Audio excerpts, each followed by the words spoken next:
Hey guys, what is up? Welcome to the NFL Sunday Morning Show right here on the Hardcore Sports Network. I'm here with my guys James from Steelers by the Lake Podcast and Big C from Finn Posse Podcast. How you guys doing, man? Last Sunday before football. Now I'm gonna go full Bart Scott on you. Can't wait.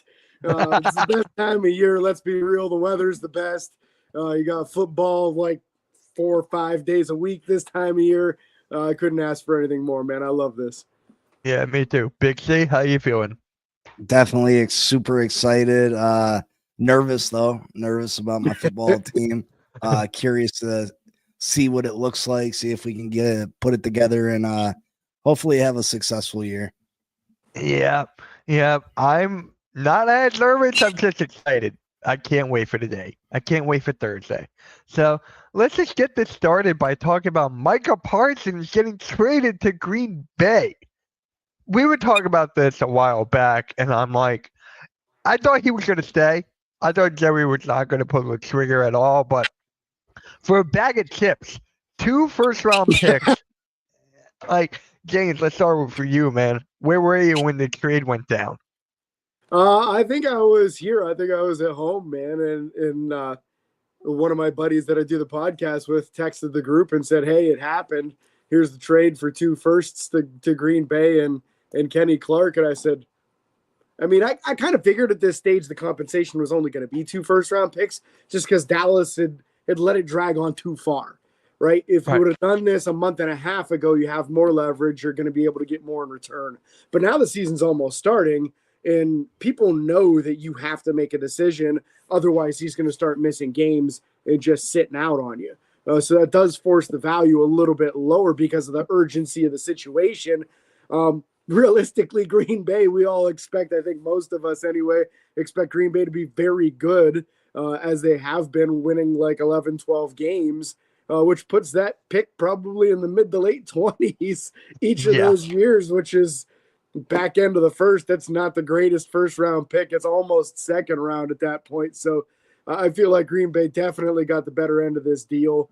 Micah is one of the elite pass rushers and elite defenders in the whole league. So to lock him up at such a young age, and you're typically not going to get a pass rusher of that caliber late in the first anyway. I mean, once in a while that happens with a guy like TJ Watt, but it's rare that you luck out and getting one that late in the first that ends up that elite. So I think a tremendous move for Green Bay, and I think Jerry Jones needs to stop being a GM, man. He ain't good at it. No, keep him there. Keep him there, please. This is great for my division. Just keep him there. It's great for the rest of us, but man, for Cowboys fans, I'd be over this whole Jerry Jones being a GM thing. You know what's funny? One of my Cowboys friends on YouTube, he was siding with Jerry Jones because Micah Parsons was like all about the drama and everything, how he wanted the money and all that. I'm like, dude, he deserves that talk. He deserves that. So I'm like, I was just laughing at him on the phone. I'm like, dude, are you okay? Over there. So, yeah, Big C, how you feeling, man? I'm all right. I don't think anybody expected this trade to happen, right? You see these pass rushers threaten that they want to be traded, that, Myles Garrett, TJ Watt, even Hendrickson over with the Cincinnati Bengals. You never expect these guys to hit the open market or get traded because they're just too valuable.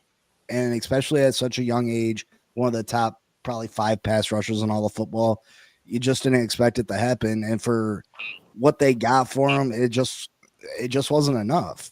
I mean, if you take the 2 first-round draft picks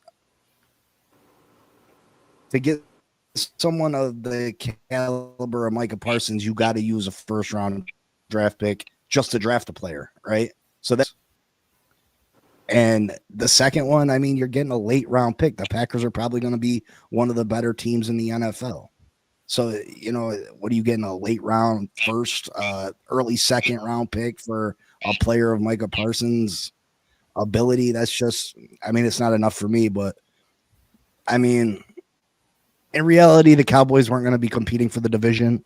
I think I would tear it all the way down if I was Jerry Jones. I'd try to trade Dak Prescott. I would try to trade CeeDee Lamb and try to get all the assets you could possibly get and build for the future, because for the next couple seasons, it looks like it's Washington's division.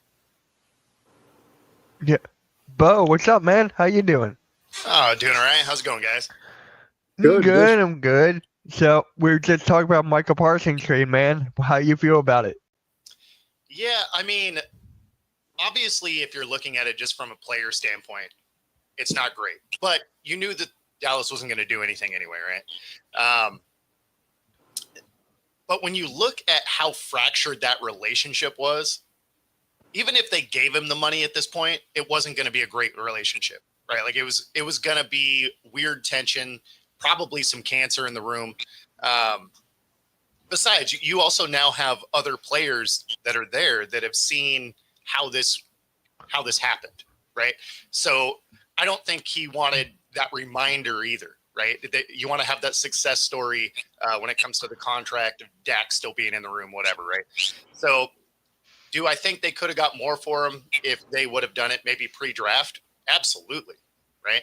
I mean, but this is just the Dallas thing to absolutely fumble the bag when it comes to signing guys. So overall, they get an interior tackle, which they did need. They get a couple of ones, albeit they're going to be later because the Packers are going to be good. But there wasn't really a way forward for them to work together anymore. So I wasn't overly surprised about the trade. But at the end of the day, they really could have got more if they were just proactive about it. Yeah. So as you guys know, I'm a basketball fan at heart, so that's my number one sport. And it's the same year as the Luka Doncic trade. It's the same exact year that Luka and Micah Parsons both get traded. So I'm like, what is Dallas doing? Who knows? But for me, I said this on so many podcasts as of late.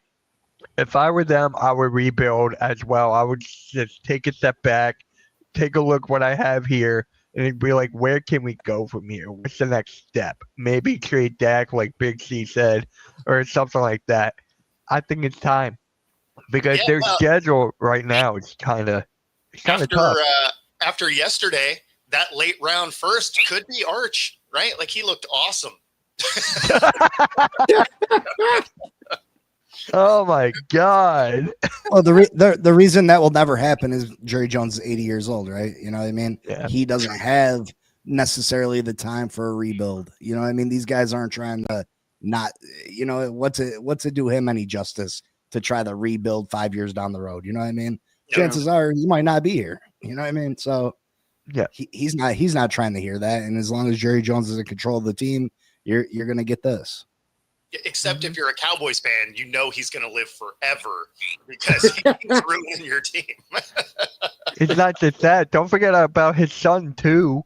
Don't forget about his son. His son is still there. So it's going to be like and then it's going to pass on to his kids. It's going to be passed on to their kids. And then it's going to keep on going until it's like, can we sell this team and make money?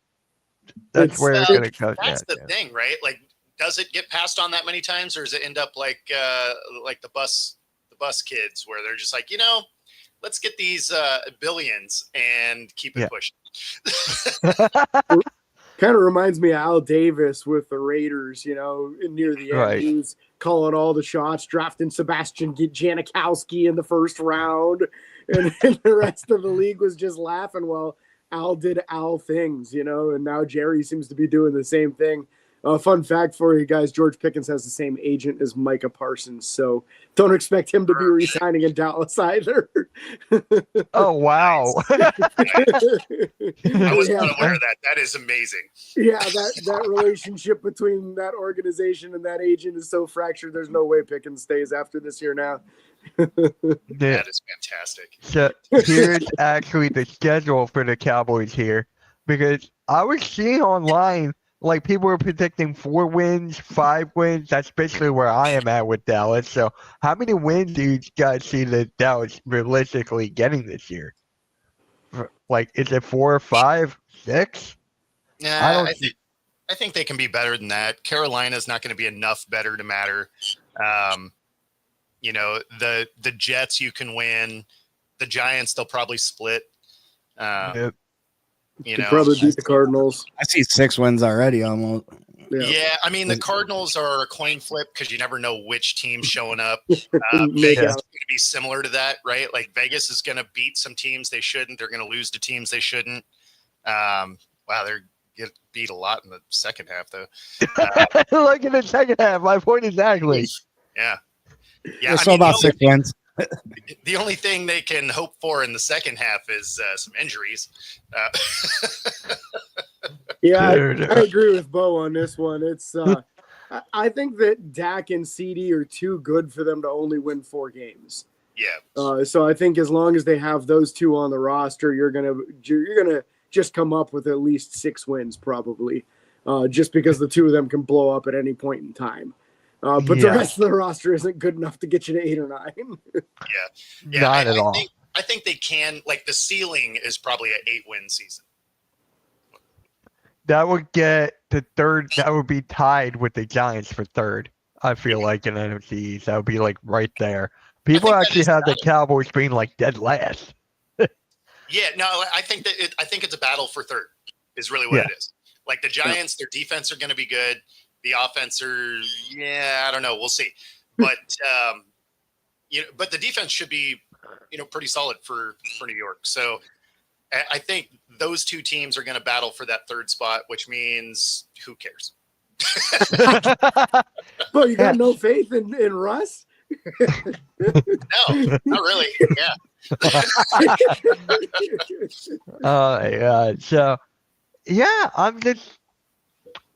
pretty much I got them. I got Dallas fourth. That's just me, it's my division, so I gotta go like that.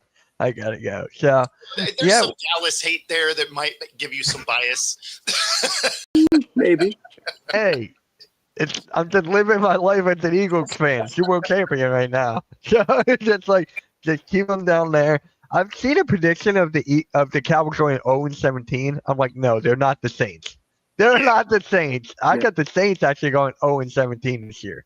I don't see them winning a game. I really don't. I don't know about you guys, but They're going to stumble into a win here or there. Like Yeah. it's going to happen. Somebody's going to be overlooking. It'll be a trap game that they sneak out of. Do they have the talent to go 0-17? No question. But that's the point I was getting at. Like, but yeah, no, who's the best player? they'll end up with a couple of wins just because someone's going to overlook that weekend and get beat. Yeah, or somebody's starting quarterback will go down a week before they play him, or there will be some sort of scenario. I agree. They'll eke out 1 or 2, but I wouldn't expect 3. nah. I love Not that the at all. Browns signed another quarterback. Did you see that? Huh? The No. Browns signed another quarterback. Who? They brought Zappy to the practice squad. Nice. Why waste a practice squad spot for another quarterback? Are you really thinking that? I mean, you have to have zero faith in Shador at that point, right? 'Cause Didn't they there's no- let go of Huntley? They let him go, right? They let him walk. Yeah. So at this point, they have, Flacco. Obviously, they have Gabriel, and of course, Shador. Mhm. Oh my god. That's Like just Zappy would still be I didn't out even there know that. if everybody gets hurt, right? And again, if you're going to your practice squad guy, there's so much that went wrong that year. Like, what are we trying to do? Like, you don't need to carry that fourth quarterback. I just thought it was hilarious because they signed him a couple days ago, and I was just like, what is their thing with quarterbacks this year? We're just going to Yeah. sign every available quarterback. Here's a little big brain theory, just hearing that for the first time, but I wonder if their thought process is if Flacco goes down, they would turn to Zappy over the rookies because they don't have enough confidence in the rookies, but they don't want to lose the rookies for the possibility of long-term development. Oh man, that would be Wouldn't that be a slap in the face? though? that would be such a spectacular- that would be amazing. I hope they do it. Like, Yeah. just for the interest of the Browns being the Browns, like I hope that's exactly how it plays out. Not that Flacco gets hurt, but say that you're like, okay, he retires or who knows, Yeah. weird stuff happens because it's the Browns. That would be hilarious if you get elevated from the practice squad ahead of your 2 rookies. That would be amazing. Steelers carrying 4 quarterbacks. Right now, yep. Well, Oh, wow. technically, Will Howard's on the IR now, So Oh, that was just a temporary move. Honestly, I think they tried to trade Skylar Thompson and couldn't find either enough compensation or somebody that was interested enough. He'd probably be an upgrade for a few teams for a backup quarterback. So I think they'll hang on to him and see who goes down in the NFL and see if they can move him.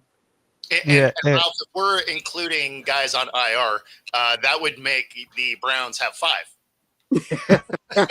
Yeah, Deshaun, right? Yeah, it's exactly Yeah. Deshaun. So, yeah. so my guy Blaze went, that would be legendary. Browns being Browns. I love it. Yeah, right? Just in the interest of watching the world burn, let's do dumb stuff, and immediately you think of the Browns. Well, now you immediately think of the Cowboys with the Micah Parsons trade now. So it's just like neck and neck. Mhm. I think. I think it. I mean, Yeah. I give the Browns the edge. They're definitely more dysfunctional because Yeah. the Cowboys at least accidentally win, right? I mean, we're only a year removed from 3 12-5 seasons in a row, right? Like, I mean, Yeah. now they did nothing in the playoffs, but they know how to win. The Browns, you cannot make that argument for. All right. Let's get right into the standings predictions here. And guys, at the end of the season, we're going to go back and see who actually got the most right. So let's just get started here with the AFC East. And we're going to actually start with Bo here. So, Okay. Bo, who do you have winning the AFC East and so on and so forth? Let's see. Let me find my sheet. Don't start with me, actually. Let me find my sheet. Okay. I want to stay consistent between shows. All right, James, you would start off with you then. All right, fair enough. I think number one's easy. I'll take the Bills. I'll put Miami at number 2, New England 3, and the Jets in last place in this division. Okay. You know what? Here. And then, okay, what about you, Big C? What do you got? The AFC East. Yep. I mean, you got to pick the Bills until someone can prove that they can beat them, right? Okay. And then for the second spot, you're gonna go with your Miami there. Of course. Of course. All Of course. right. Who you I mean, got if you look third? at the rest of the division, you know, people are bigger on Mike Vrabel than I am. You know, did he have success in Tennessee? Yeah. But he had one of the best running backs of all time in his prime. He had a pretty good defense over there. But they act like he has a bunch of Super Bowl titles under his belt. You know what I mean? I think the Patriots are still a year away from really being a decent team. They need to get some more offensive help. They don't have a lot of playmakers on that side of the ball. And then the Jets are the Jets. You know, Justin Fields is their quarterback. And, the Miami Dolphins won 8 games last year with Tua missing 6. If Tua can remain healthy, which is a big if, I expect them to be pushing for a playoff spot at the very least. All right. So you got New England third and Jets 4, or you guys all the way around?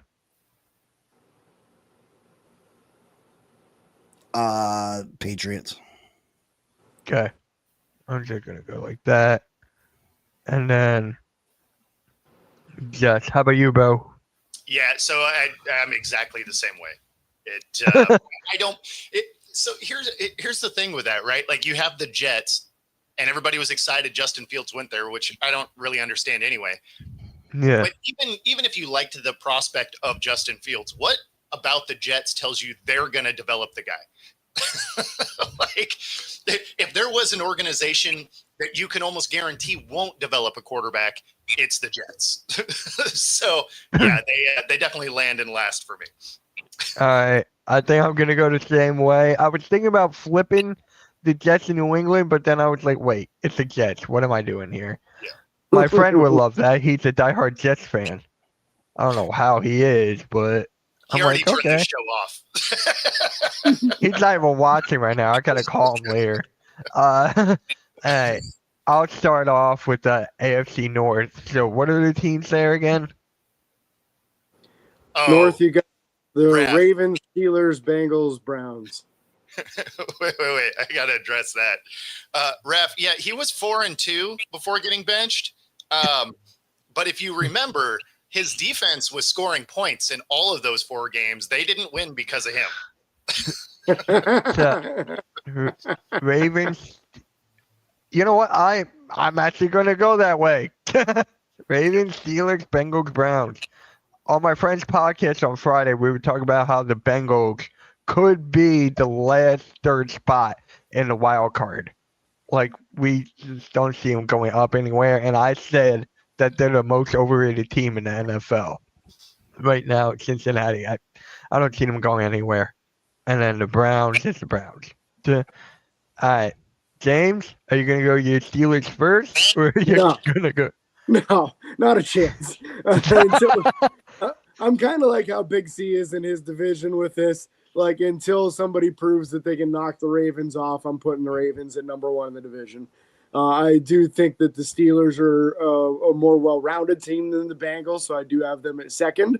The Bengals don't know what defense is, but they at least have a very good offense, so I'll put them at 3, and then the Browns is the Browns, like Juju said, so they're sitting at 4. All right. Big C, you're going the same route? I'm gonna go with the Ravens, Cincinnati, then Pittsburgh, then the Browns. Okay.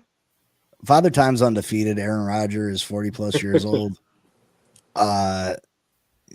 There's a lot of different personalities over there. I think this might be Mike Tomlin's last year in Pittsburgh. There's a lot of variables that things could go wrong. You know, they could be very good. You know, they could compete with. I think the Ravens are the best team in the between them and Philly, they're the 2 best teams in the NFL, in my opinion. But Pittsburgh has they have a lot of talent, but they got a lot of things that could go wrong over there. And Cincinnati's offense is just outrageous. So I think Cincinnati wins more games this year than what they did last year. And I think Even with that defense? Yeah, I think even with the defense, I mean, they can score 40, 45 points a game, you know, which they did last year. I think the defense will be a little bit better this year, which should be enough for them to be better. All right. And Bo, who you got? Yeah, so obviously the top spot on this one's easy, going with the Ravens. That second spot is tough because the Bengals do have the ability to score a lot of points. They just can't stop anyone from scoring either. And then on the Steelers, it's hard to bet against them because all they do is rattle off 9-win seasons. So I'm still going to go with the Steelers in the second spot, but I don't feel good about it, right? Because Okay. the Steelers are a Rodgers injury or a slow start away from the personalities destroying that team. And, we're kind of hoping for it, but whatever. But at the same time, I don't believe in the Bengals either because, again, they don't play defense at all.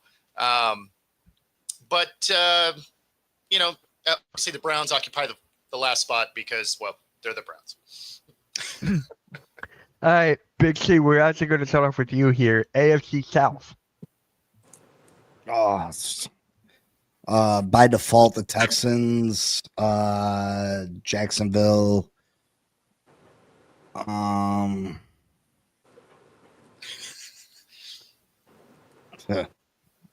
Exactly. Yeah. Yeah, man. Oh man. Come on, you want Danny Dimes. I'm not sure. They're yeah. Man, probably the Colts and then Tennessee. All right. Okay. I think Cam Ward was Cam Ward. If this was any other draft, probably wouldn't even been a first round draft pick. Exactly. Yeah. All right. Bo, who you got? Yeah, I'm that exact same order. I didn't like any of the quarterbacks in this draft. I didn't think there was a single first round pick had any of these guys came out in last year's draft.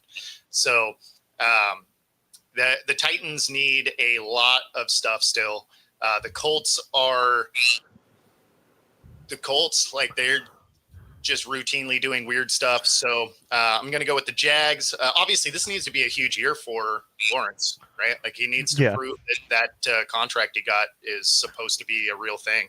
But yeah, like Big C said, by default, the Texans win this. All right, James. Yeah, because the Texans are the only decent team in this division here. So, as much as I'd love to say the Colts to be something different at the number 2 spot, I just can't pull myself to do it.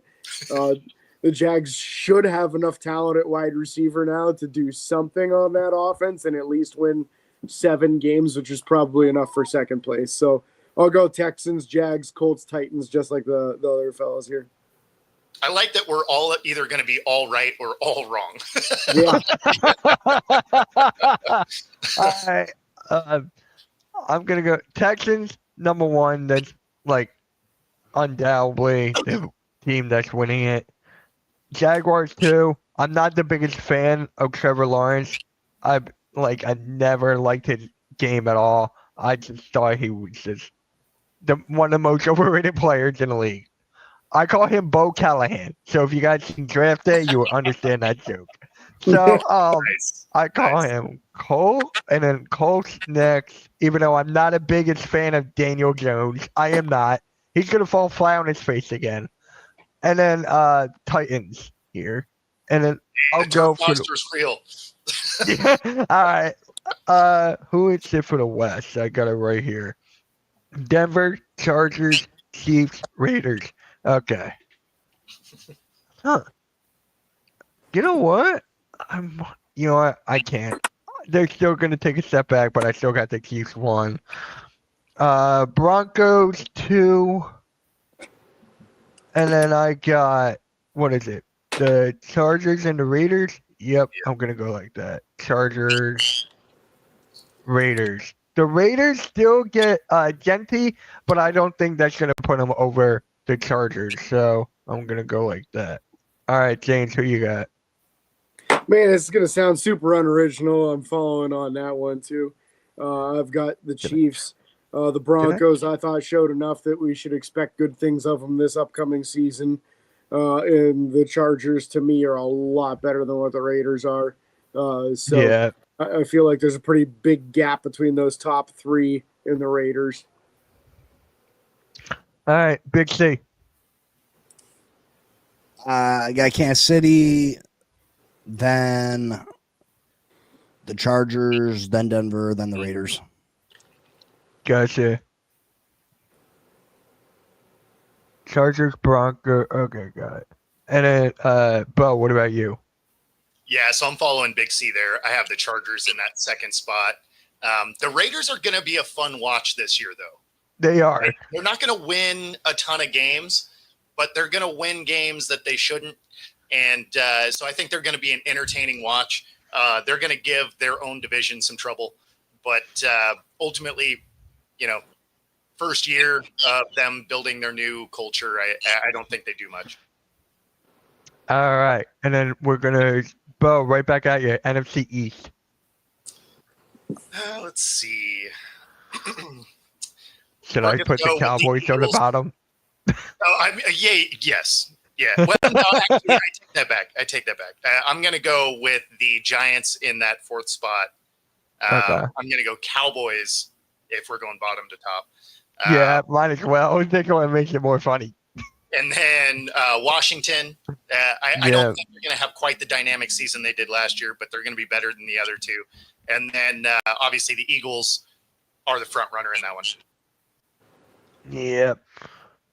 Big C? What are we on the NFC East? NFC East, yep. Eagles, Washington, Giants, Dallas. Gotcha. All right. The Cowboys and the Giants, like that just feels like a coin flip to me. It's a coin flip. It is. All right. James, how about you? So Commanders first. No, I'm kidding, Mitch. I don't care if you put Commanders first, you'll be wrong there. But Attaboy. Attaboy. all right, you got Eagles here. Definitely. Okay. Yeah, I got Okay. Eagles in Washington. I'm going to go Giants in the 3 spot and Cowboys in the 4. I think they're just going to be kind of a mess now after this trade. All right. So for me, I'm going backwards. Cowboys, Giants, and I'll put Commanders here. And then my Eagles up here. Pretty self-explanatory there. And then the NFC South or North. NFC North. Who is that again? North is Bears, Lions, Packers, Vikings. Oh, this is going to be a tough one. This is actually a tough one. I'm going Green Bay 1. I'm going to go Green Bay 1. Lions 2. Vikings 3. And then Bears 4. All right, James, how about you? I'm going to go Lions in the 1 spot. Okay. I'm going to go Packers 2, Vikings 3, and Bears 4. Even though I think the Bears are going to be a lot better than they were last year, it's just a tough division. It really is. That's why I was stuck between the Vikings and Bears right there. All Yeah. right, Pixie, who you got? I got the Lions still at the top of this division. Would they go 15-2 last year and their whole defense was hurt? Yeah, they lost their offense and defensive coordinator, but I think Dan Campbell is the fuel in that fire over there. And they got a bunch of other former players to step into those positions and take over. I think they're supremely talented. I got Green Bay at 2. The Parsons definitely helps them. I think Minnesota takes a step back because I think Sam Darnold played out of his mind last year. I don't expect that again from him this year over in Seattle, but we don't know what we're getting with McCarthy. And the So Bears you're gonna 4th. Gotcha. I feel so bad for the Bears, man. They just had a good offseason. They're just a tough did. division. Yeah. Very, very tough. All right, Bo, who you got? Yeah, so I still have the Lions at 1. I like the Packers at 2. And yeah, obviously we don't know what McCarthy is. This is basically his rookie season. I know he was on the roster last year, but he didn't play. So the Vikings take a step back, but they're still the 3rd best team. And the Browns, this is going to be Caleb Williams. Like, he needs to show what he is, right? Bears. The Bears have everything else. They have the coaching now. They have a good defense. They have weapons. They fixed their O-line. So now it all comes down to, can Caleb Williams take that next step? And I think he probably does take a step forward. It just isn't going to be enough in that division. All right. And next up, we got the South. So, Bo, right back at you. Well, I mean, the Bucs are the easy pick for that first spot. Then it's just a lot of terrible. I guess I'll go with the Falcons in 2. Maybe they'll remember Bijan's on the roster week to week. Then the Panthers, I guess, they should be better than they've been. And the Saints are likely to be the worst team in the league, so they can sit in that 4 spot. Yep. All right. Big C, who you got? Sorry, I was typing. What division we're on? We're on the South. The South. Oh, wait. Yeah, Tampa Bay. Baker Mayfield has found a home in Tampa Bay. He played phenomenal last year. I think you gotta go with Atlanta at 2, Carolina at 3, and the Saints might be the worst team in football. Mm-hmm. All right, James. Boy, this is getting boring on this show, man. I don't have any different here. I think Tampa Bay is the clear number 1 team in this division. The other 3, you'd have to pay me to watch. And I don't expect the Falcons to be good, but at least they have some weapons. The Panthers at least showed signs of life at the end of last year, so I'll put them at 3. And yeah, like they said, I don't expect the Saints to get the 3 wins this year. So I got that. Yeah, this one is just like, all right, do we really have to do the South? It's the same thing across the board. I mean, feel really, so when you look at all of our lists here, it lets you know that there's not a lot of parity in the league this year. right. You're like, it's the teams that have talent and the teams that are rebuilding. Like that's Yeah. All right. So NFC West, it's the Cardinals, Niners, Seattle, and the Rams. Yep. All right. Man, the first two are tough here. I might be going for. I'm gonna go 49ers here, depending on Christian McCaffrey. He could stay healthy. The Rams too. I got the Rams. Then it's gonna be the Seattle. Then it's gonna be the Cardinals there. I think. No, not Seattle. There we go. Man, I can't spell Seattle. Damn. And then we got the Cardinals here. All right, James.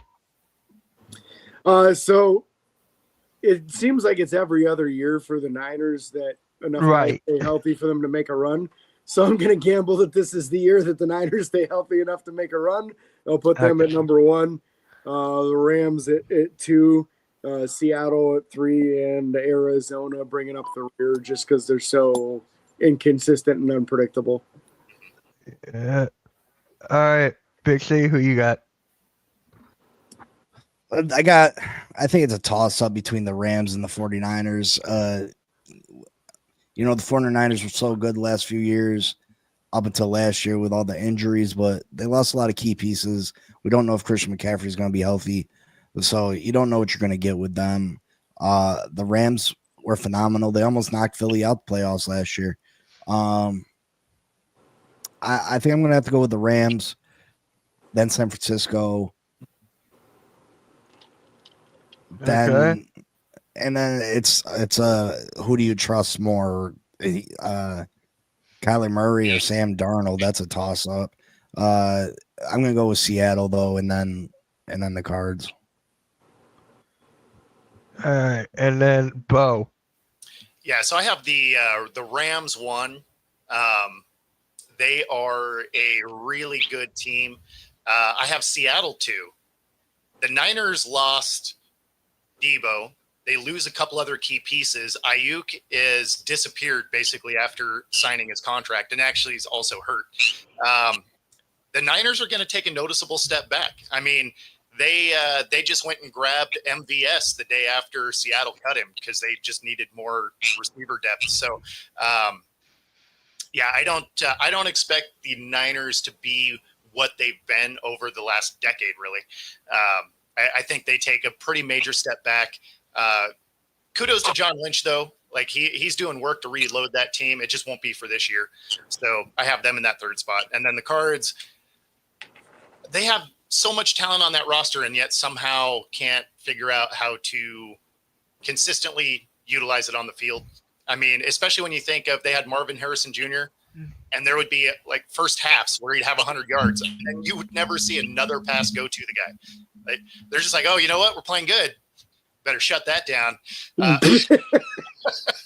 So yeah, the Cards will be that team that probably gets their whole staff fired again. Yeah, and Kyler Murray will be playing Call of Duty. So I'm just going to say that right there. Hey, you know what? They need to put a side quest in there that is the playbook. Yeah. Right. Raphael, that's the wrong Bosa. The 49ers still got that Bosa. Yes. Yeah. So before we conclude this part, any changes you guys want to make to this, or are we all like sitting? I think I'm pretty good with mine. I mean, Especially the NFC East, I'm good with mine. They haven't played a snap yet, so I mean, yeah. Okay. I feel good about it. That may all change next week, but I could definitely see us next week and be like, okay, I'm going to move this team here. I'm putting you last. I'm putting you first. So I could definitely see that. So, turns out the Saints got relegated to the UFL, and all right. How many wins realistically do you guys see the Saints getting? Two. Two. I don't see any. I'm gonna go through I went through the schedule like 3 times, and I realistically don't see any. Oh, But, not necessarily because I think they should win them. I just think they accidentally win 2 games. Yeah. Yeah, Like I think what? they luck out and somebody's got a starting quarterback injured or somebody's wide receiver room is completely annihilated or something, and they just squeak out a couple of them. Raph, which I'm curious to teams see are the that. 5 I'm wins? curious. Hold on. Like, What? Yeah, I'm curious to see this. drop them in the chat, man. Like, which 5 wins are they getting? 5 wins? I think you're overestimating that. Right? The Saints and Panthers will have less wins than the 49ers combined. That's probably true, Steve-O. That is so true. All right, so he got the Panthers as 1. Okay. I think that's pretty much. I don't know. I got the Panthers winning that one. Yeah, it's funny though because that'll be a really competitive game. Might actually be a fun watch because both teams are terrible. So you Carolina got was Bryce- better at the end of the season last year. They were. They were. No, And and I that's why I still said Carolina will be better when we were going through the list. They'll definitely be better than they've been. They're still not a good team, but they'll be better. I still can't believe they traded Adam. Oh, yeah, we talked about Thielen. He's going to retire pretty much, right? He's like 35, 36. So that makes sense now. How he got traded out of Carolina back to Minnesota. So 2 wins might come out. What? Out of their division? I don't know. I got to see it to believe it, man. I got to see it to believe it because when I'm looking at it on paper, I don't see any. I'll give them 1. I'll give them 1 win. I don't know against who, but Saints play Tampa Bay tough. Well, they are in the division, so it makes sense. So that Yeah. does make sense. Anyways, yeah, if there's anything else you guys want to talk about for the 13 minutes, we can. If not, we could just call it early, be ready for next week. Because next week, we're going to have a lot to talk about. Next week, we're going to go through games, predictions, all that good stuff. So if you guys have anything to say, you guys can go and say it now. I'm going to put the predictions on Twitter so Okay. that everyone can see it. I'll tag you guys or whatever. Cool. So, any storyline predictions for the year? Got me. I could see things. Because we have a Dolphins fan on here, Zach Wilson lights it up in the 4 stars he gets. No. Yeah.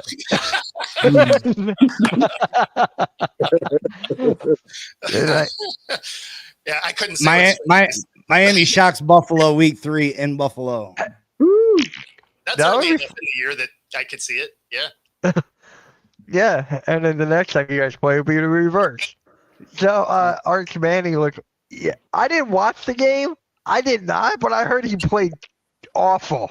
I heard it was like really bad. Yeah, it was like 50% throwing for like 170 yards, a touchdown, and a pick. Like it wasn't a great showing. It wasn't as bad as everybody's making it sound. They're just making it sound that bad because everybody was like, he's winning the Heisman before he played any real football yet. And I realized he got a couple of starts when Ewers went down, but I mean, it wasn't against any kind of juggernauts of teams. He gets to start off as a starter against Ohio State. So, I mean, Yeah. Welcome to the league kind of thing. And it didn't look good. But that being said, Ohio State didn't exactly kill him either. It was a 14-7 game. Yeah. And So all play said production was Cowboys pretty beat much the Eagles fourth in the opener. Here comes the Phillies Heat. All right, so they're gonna. All right, so I see the Browns beating the Steelers. So we'll just go into that then. All right. And you're right, when too much hype for Manning. But you knew it was gonna be. Yeah. Did you see Yeah. when Peyton and Eli were reacting to it? The interception that went viral. That was hilarious. My God. Most of his production was in the fourth quarter of that game too, because I turned it on in like the third, and he only had like 38 yards passing, and so most of that 170 was in the fourth. So he did turn it on a little bit at the end there. Yeah. My assumption is that he probably didn't have much in the line of time for throwing the football game. So- James, did Purdy play better than Archie Manning then? In the very first drive, yes. And the rest of the game, no. I still can't believe that's his brother. That's Brock Purdy's brother. Yeah. That's hilarious to me. Yeah, his Oh, little yeah. brother playing starting QB for Nevada, and I'll give him credit. The kid's athletic. He is Oh, yeah? quick. He's elusive. The problem is that Penn State has a defensive end and a defensive tackle that are expected to be top prospects next year, and they just terrorized that poor kid. I think Oh, that no. Dennis Sutton had like 3 sacks in the game. The D tackle had an interception. Like he just the poor kid was running for his life. Oh, here's one that's kind of funny. Is so Shiloh Sanders, right? He gets released. Yeah. Right.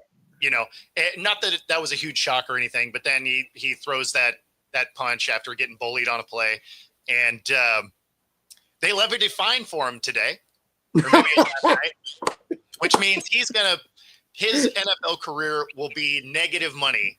That's funny. Because the fine will be probably as much as he earned during preseason. So Is that even possible? I didn't even think that was possible. well, it's because he swung, right? Yeah. You know, preseason they don't usually do like, fines for hits and stuff like that. But if you swing, they'll still get you with those NFL fines. I didn't see exactly what the NFL fine was, but you don't make a lot in the preseason, especially as an undrafted guy. So there's a good chance that the fine was bigger than any of the money he made in the NFL. Yeah, Florida State. Yeah, they beat Bama, right? Florida State beat Bama. They beat him up. It was like What was the score to that? I gotta look that up. What was the score I to think they that game? doubled them. I think they had like double the points. Hold on, I gotta look at this now. All right, where are you? Do you guys think that the money that college players is ruining college football? I think it kind of ruined loyalty. Yep. Like you used to be able to bring a kid along and take a couple of years to develop them and have like that plan of succession where you've got your junior and you're going to start him for a couple of years, but he kind of had to earn his spot. And that's going away because, you can just take your NIL deal to this smaller school. They'll pay you everything that they've got available to pay to an NIL kid, and they'll start you when you probably aren't physically ready for the league yet. But yeah, I think it's more of a loyalty thing that got ruined than anything else. And honestly, I think the kids deserve the money. It's a $1 billion corporation. They should be paying these kids. So maybe you give it to them afterwards or something. You know what I mean? But I don't think it's right that these college kids walk around with other college kids that might not be able to play football, and these guys are driving Bentleys, and they're already showed so much favoritism on campus as it is. You know what I mean? Yeah. I mean, if you ever seen the video of Alabama where they got a separate cafeteria and they can go up and get steaks every day, and you know what I mean, where the rest of the student body has to go and eat the shit that they put out for them. You know what I mean? And I think it's ridiculous. I think it hurts professional football too, because these players are no longer like, oh my God, I'm becoming an NFL player. My dreams are coming true. I got this contract coming to me that, half these players can stay in college and make more money. Mm-hmm. Yeah. And I think you'll see some of that too. Some of these guys that are getting reports from those scouts that say, hey, you're not going to be a top 3 round NFL guy. You should stick around in college as long as you can. If you can get these NIL deals, you can probably make a couple million a year in NIL deals rather than your $800,000 a year as a back of the roster guy who might get cut. Well, and not even just that. You're watching the fact that they can't develop kids anymore because they don't even take the coaching. They're just like, oh, he said something bad to me. Let me jump in the portal now. Yeah. And in fact, Kirby Smart came out with it in a presser, I want to say a week ago now, where he's like, yeah, that they get offended when you try and coach them up. Like the kids aren't even accepting the coaching now. They're like throw their hands up and get offended because you're just like, hey, I need you to do this better or whatever. So it's do I think the NIL has ruined some stuff? For sure. Do I think the portal does more damage than any of it? Absolutely. Like the NIL, hey, you know what? These guys have been making money on these kids forever. So I'm not mad that they get some money out of it.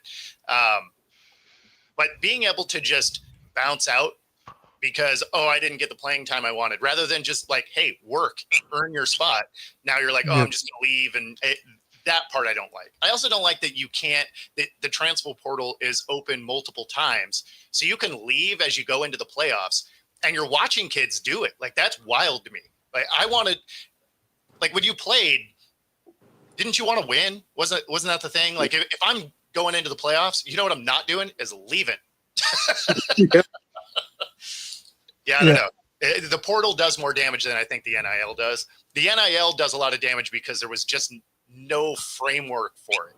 Like the NCAA is so good at ruining their own product that they're so reactive about absolutely everything. They're like, no, we're not going to do this. We're not going to do this. And then they're just like, okay, figure it out. And you're just like, that probably wasn't great. You had all these years of saying, we're not going to pay these kids. You probably could have came up with an idea that like helps bring it along in a way that makes sense instead of just opening Pandora's box and then being like, oh, why doesn't this work? It's like, well, because you guys are morons. Like, Well, let's be real. They're getting this education for free. That's putting them on a stage where they can show their abilities to go get a job at the next level. You know what I mean? And that's the new generation, that these attitudes.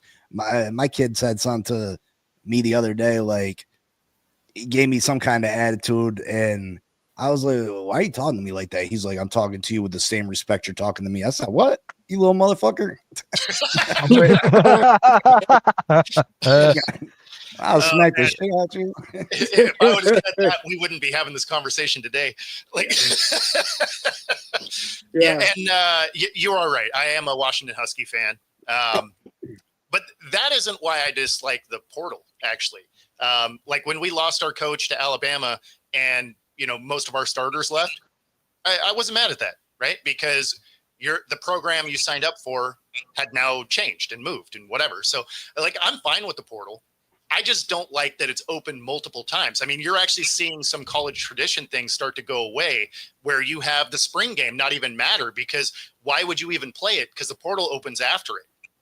Right. So you're seeing schools opt out of the spring game because now anybody that you had playing in it could actually just be like, you know what? I didn't like how I was coached in that or whatever. And so you can't even scout your own talent in that game, or you don't want to play it because you don't want other teams scouting your guys because they can attract them to the transfer portal. The transfer portal for football should really be after the national championship and before the spring game. One time, right? And if you stay on the team, then awesome. That's where you are. And maybe there's a different portal for different sports, right? Because they align in a different way. But if you're playing football, that's what your scholarship is. That's what you're, you know, brought in for, whatever, right? Recruited. Then their portal should really be in that window so that so the coaches can focus on the players that they have, whether or not the spring game makes sense for them. And it gives them time to actually have these kids in their program long before the season, so they can actually do all of those summer workouts and all of that. So, I mean, they need to refine how it works, not that it necessarily needs to go away. Yeah. It's the same thing with the NIL deal for the NBA too, the NBA draft. And I feel like with that, it's not the same anymore. I mean, look at Cooper Flag, right? Number 1 pick.